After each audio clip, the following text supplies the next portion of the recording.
Okay. Hi, Rosalyn. Hi, Susan. um, I am so excited to be interviewing you today. And let me just start by saying that this is Rosalyn Bodycomb, and Rosalyn lives in New York. And for this interview today, I have a series of questions that I think will circle around her life and her art. So how about we just get started? Excellent. Sound good? Yeah. My first question, Rosalyn, you're an accomplished artist and a recipient of many distinguished awards, including a Guggenheim Fellowship, a Pollock Krasner Grant, and the Joan Mitchell Award. I'm curious to know what these acknowledgments and recognitions taught you and how they influenced your work.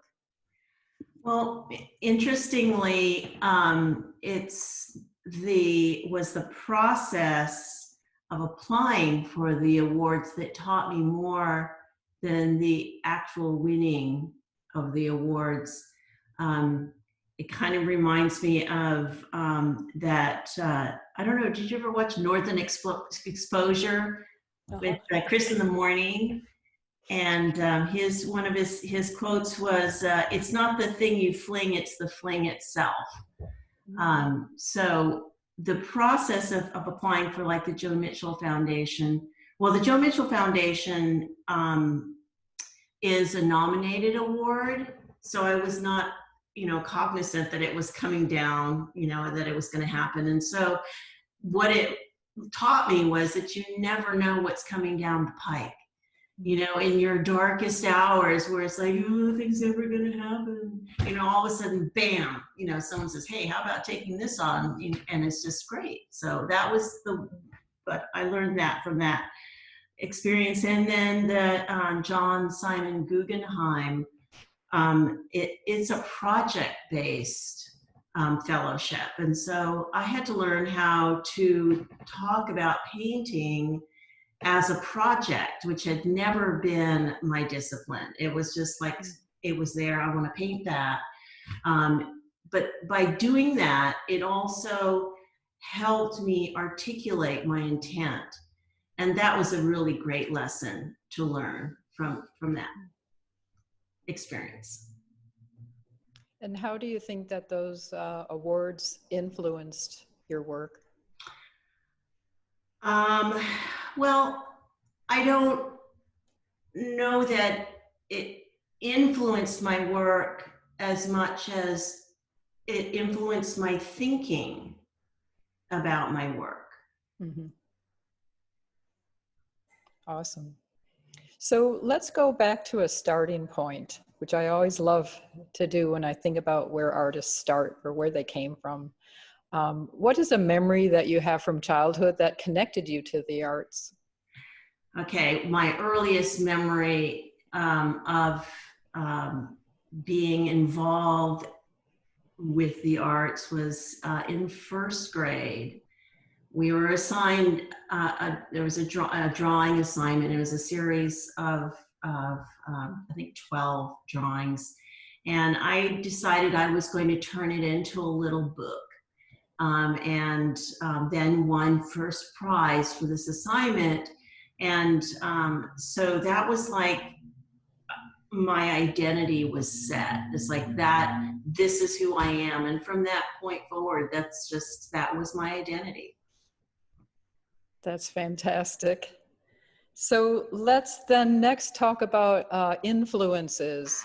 What music and aspects of daily life influence your work?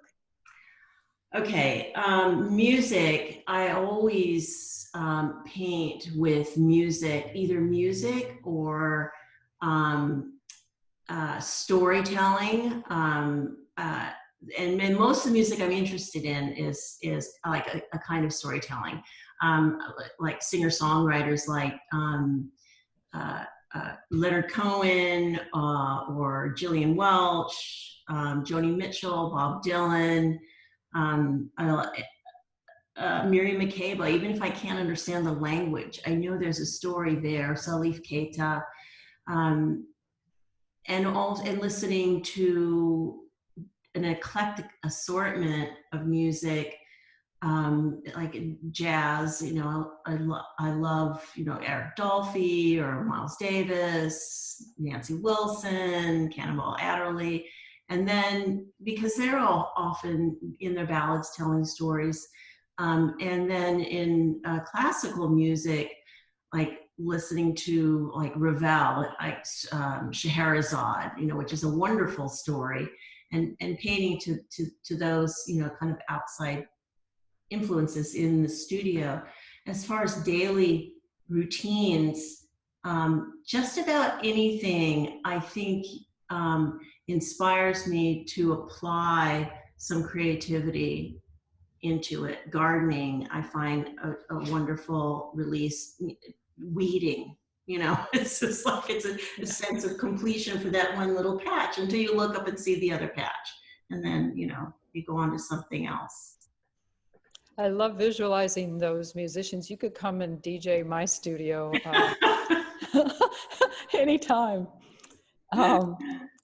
So you know, I also love to listen to like audiobooks, you know, nice. because that like it takes me outside of my head, right? And so it's going on in the background. I listen to somebody else's story. I'm painting a passage in a painting, and it, you know, influences how I feel about what, you know, the passion that's in that passage.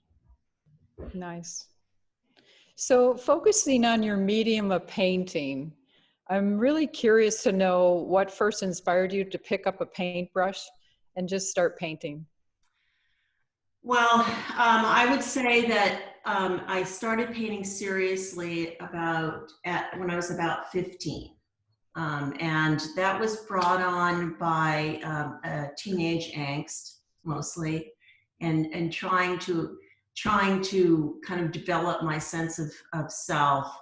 I was also really interested in that angst, like Anais Nin, and, you know, long storytelling like Dostoevsky, and literature, and then finding a way to kind of transform that into my use of paint.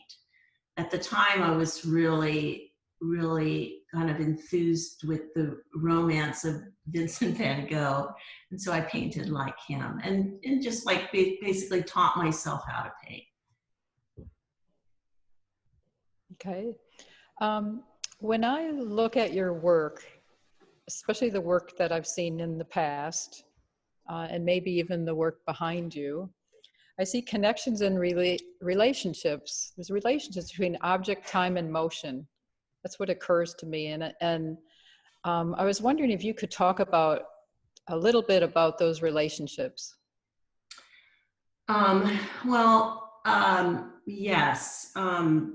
So I've come upon this a theory of time and space that is kind of defined by the block universe, where not only all of space, like, you know, height, width, depth, all, you know, dimensions of space, but also all of time are kind of in this block universe, like past, present, future. It's all anything that ever happened or will happen or is happening will always be there in some sort of simultaneity. And so when I paint something like these paintings, which are, you know, of New Mexico, it's like I'm trying to convey this idea of that simultaneity of the when is now question. Because as I'm, you know, in these particular pieces, I'm in a car and I'm, you know, zooming down a road. And as I look out at this landscape, and I see things in the landscape, that is like my very thin slice of simultaneity with whoever is in that landscape or whatever is in that landscape. And then it's gone on to another one, you know, another slice of time. So it's like I'm just trying to, I don't know, just like kind of put into, what is it, Jean Art would say, concretize this Oh, idea of time. nice. You know, that notion of time, that it brings me to my next question. And that is, what is your relationship to time within the space of your studio? So it's a different kind of time, especially given that you paint moments of time. So you're painting time, but it also takes time in a studio and a commitment and a dedication to be in the studio. Could you talk about that time, that space of time? Well, my goal when I sit down, stand up to paint is to urge myself to kind of enter the zone, you know, where that the concept of time is completely irrelevant. So I will not notice the passage of time because it's not part of my concern. So yeah, I don't even know what that means. No, I as an artist, I love that zone. I think it's a really important place to be. So, to that regard, can you describe what the most productive day in the studio might look like? And are there any rituals maybe that you honor in your practice when you finally get, I don't mean to say finally, but when you are in the studio, are there any specific rituals, you know, that you participate in or just gets you in that zone space? Yes, well, I find that if I'm distracted, just go ahead and pay attention to that distraction. Get it off your table because I can't paint distracted, right? I do need to be alone in the room. I can't paint with, you know, people standing by. Somehow I feel like I'm on display, even if they're not even paying any attention to me.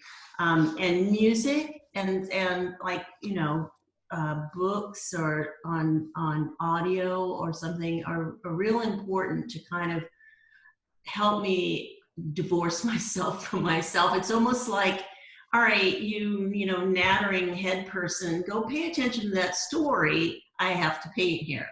So, you know, I guess that's part of the ritual. So when you say follow a distraction, does it take you out of the space, or are you talking about No, distractions I mean, in the studio? yeah, no, that's probably, and I learned this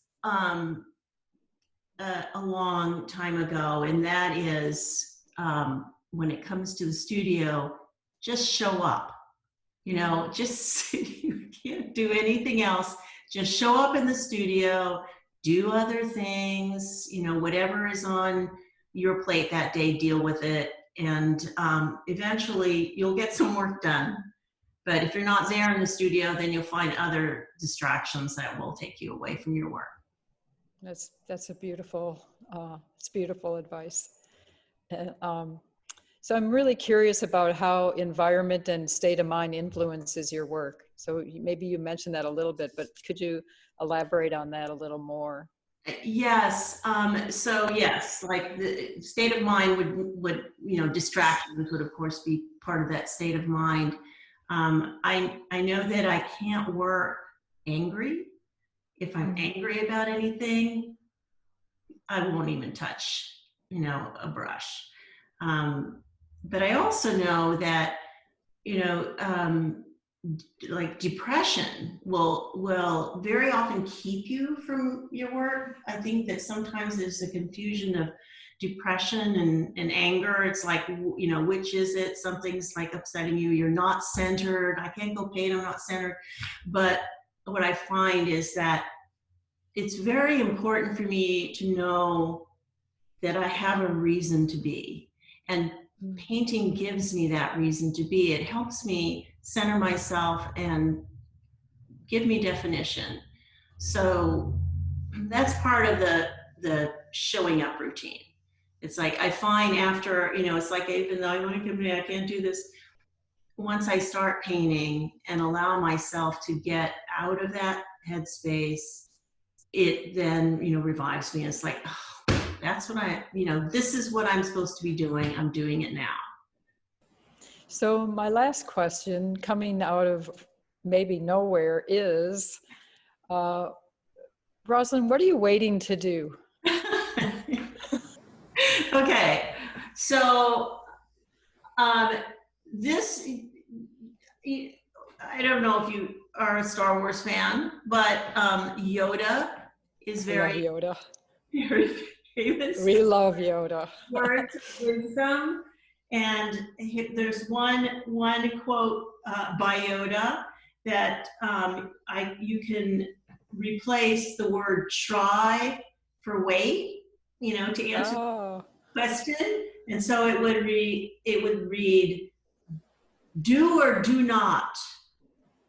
There is no wait. So I'm waiting for nothing. I'm just doing it. that's fantastic. I'm going to write that on my wall. Thank you. That's great.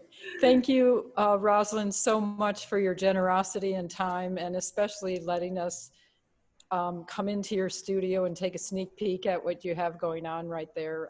I'm really appreciative for you sharing yourself and your work with us. So thank you so much for that. Thank you, Susan. I really love that you would take your time to do this with me. It made it so much easier. Awesome. So I'm just going to put in one last word here, and that is, if you would like to see, I encourage you to take a look, go to conduitgallery.com and take a further look at Rosalyn's beautiful work. I think you'll really have a fantastic experience. So thank you. Thank you, Susan. Bye. Bye.